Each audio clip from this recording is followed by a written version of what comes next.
Ya, itu tadi pemirsa yang menjadi pertanyaannya. Dengan adanya ancaman yang kembali dilontarkan oleh Iran, lantas bagaimana kondisi geopolitik di dunia? Kami akan membahasnya pemirsa bersama sejumlah narasumber yang saat ini sudah bergabung bersama kami.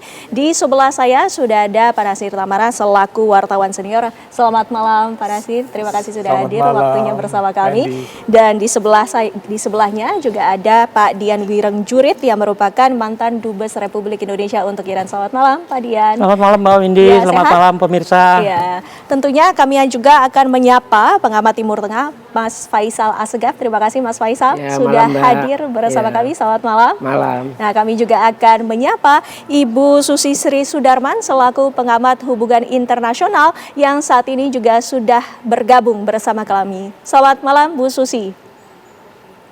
Selamat malam, Wendy. Ya, tentunya ini menjadi perbincangan hangat yang saat ini terjadi di geopolitik dunia. Mas Faisal, pertama kami ingin mengetahui dengan adanya ancaman dari Israel untuk melakukan serangan antisipasi atau serangan preemptif ini, apakah ini merupakan ancaman nyata yang benar-benar akan terrealisasi, Mas Faisal?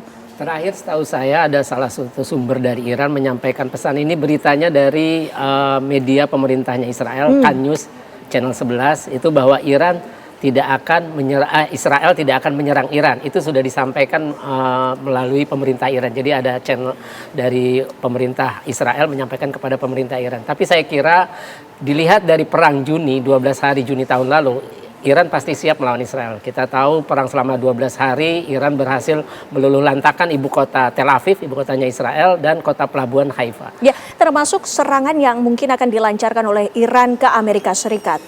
Iran ke Amerika Serikat, saya kira ini pertama harus butuh perhitungan matang oleh Iran, karena kosnya itu pasti hitung-hitungan kosnya jauh lebih besar, karena jarak antara Iran ke Amerika itu lumayan jauh dan butuh peluru kendali hipersonik, dan itu banyak perhitungan yang harus dipertimbangkan oleh pemimpin Iran. Tapi kalau Amerika memang benar melancarkan serangan ke Iran, saya kira ya Iran akan siap menghadapi itu. Baik, Pak Nasir, kalau menurut Anda sendiri ini kan memang awal mulanya karena Presiden Donald Trump ini bisa dikatakan menurut Iran ikut campur dengan adanya demonstrasi besar-besaran di Teheran.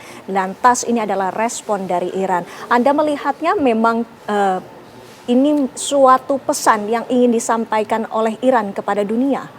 Kita mendengar sendiri, dunia mendengar bahwa Presiden Trump mengatakan Amerika akan ikut campur kalau terus memperlakukan para demonstran itu dengan keras, dengan kasar kayak gitu kan.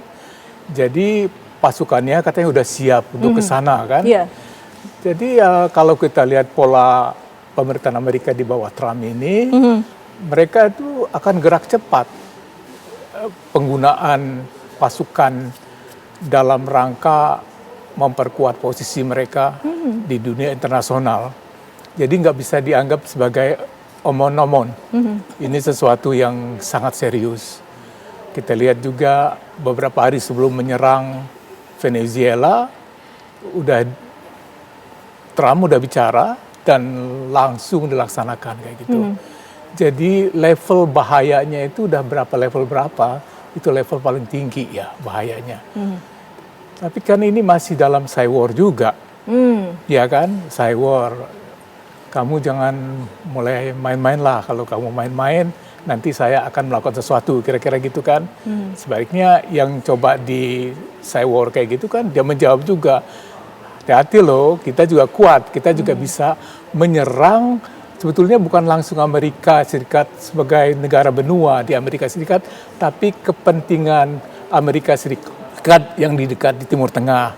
Amerika Serikat punya pangkalan kan di Qatar, punya pangkalan di Jerman, punya pangkalan di banyak negara kan. Maksudnya itu yang akan lebih dulu diserang. Kedutaan-kedutaan kayak gitu. Menurut saya, pemahaman saya di situ ya. Baik. Tapi nggak bisa, ancaman Iran juga nggak bisa dianggap remeh. Ya? Karena Iran itu kalau dia udah bilang sesuatu, dia juga akan laksanakan.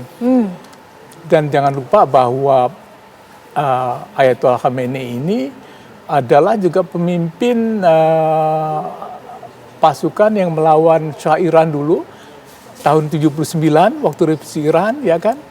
Dia yang di bawah Ayatollah Khamenei itu justru ikut menjatuhkan penguasa waktu itu Perdana Menteri Shapur Bahtiar yang ditunjuk oleh Shah Iran yang waktu itu sakit dan berada di luar negeri gitu. Baik, baik. Ibu Susi, itu tadi adalah pemaparan secara garis besarnya, tapi kami juga ingin meminta tanggapan dari Ibu Susi sendiri melihatnya. Apakah ini memang benar bahwa Iran ini tidak takut akan kekuatan dari Amerika Serikat, Bu Susi? Tidak takut, tapi Ali Khamenei sudah akan berangkat pergi dari Iran sepertinya. Dan Council of Experts itu yang memilih pemimpin selanjutnya itu belum menentukan ya siapa yang akan menggantikan Khamenei. Tanpa Khamenei tidak ada perintah yang bisa dijalankan oleh Iran karena selalu mereka sentralistik sifatnya. Jadi ini adalah cywar ya, tetapi kalau kita lihat di Amerika sendiri, War Powers Act sudah di-enact, sudah dijadikan undang-undang sehari yang lalu. Jadi apakah Trump benar-benar akan melakukan military strikes atau enggak, itu kan menyangkut kekuatan Kongres ya, kekuasaan Kongres untuk menyatakan peperangan.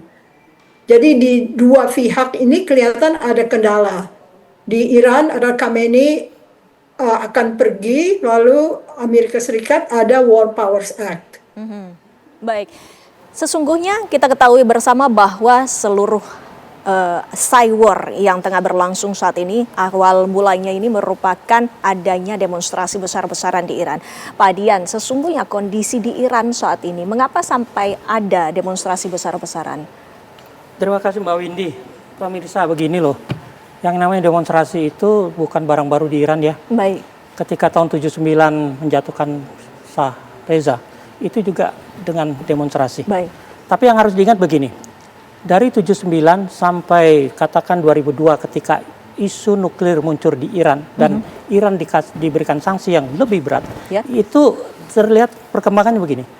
Dari 79 sampai 2000 kira-kira, mereka yang dibesarkan saat itu adalah mereka yang mengalami bagaimana penderitaan di bawah monarki. Ya. Jadi relatif tentram. Ketika sudah mulai ada isu Iran membuat senjata nuklir, ini generasi baru yang sampai 2025 itu. Mereka tidak mengalami pahitnya monarki. Mereka hanya tahu beratnya sanksi. Ya. Padahal beratnya sanksi itu sudah dari 79 sanksi diterapkan. Aman-aman saja mereka bisa bertahan. Memang 2002 sampai sekarang sanksinya diperberat. Tapi Iran bisa bertahan. Artinya apa? Kalau demonstrasi sekarang muncul, pasti ada yang menggerakkan gitu loh. Baik. Makanya buat saya tadi Bu Susi rupanya sudah jadi pakar Iran tuh. Karena sudah berani menyatakan bahwa Khamenei akan pergi. Buat saya masih spekulasi. Masih spekulasi. Dan kalaupun Khamenei pergi, ada Dewan Ayatullah 7 orang ini. Ya.